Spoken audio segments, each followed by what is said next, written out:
Bonjour, je m'appelle Solène Castagnet. Je suis en première année de thèse dans un laboratoire de l'INSERM qui travaille sur la mucoviscidose, dirigé par Isabelle Sermégodulus, encadré par Alexandre Inspitzer à l'Institut Necker des enfants malades, et je suis soutenue par l'association Vaincre la mucoviscidose. Dans un premier temps, revoyons quelques bases. Tout organisme vivant est constitué de cellules. À l'intérieur de celle-ci se trouve l'origine de la vie, l'ADN, une matrice permettant de donner naissance à ce qu'on appelle protéines, essentielles dans le fonctionnement d'une cellule et donc à la vie.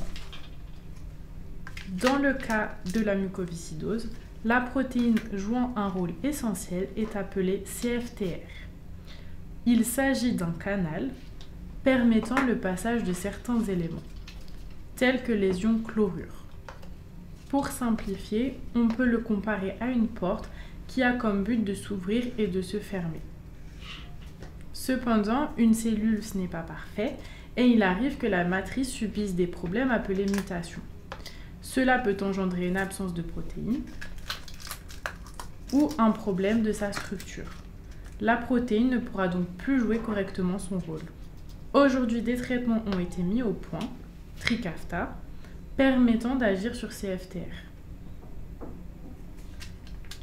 Tout au cours de sa vie, CFTR va être amené à rencontrer et interagir avec d'autres protéines qui sont importantes pour sa structure et pour son fonctionnement.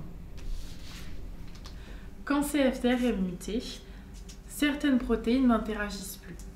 Trikafta permet de restaurer une partie de ces interactions, mais pas toutes. C'est donc là le cœur de mon projet de thèse, intitulé « L'étude de l'interactome de CFTR sauvage ou muté ».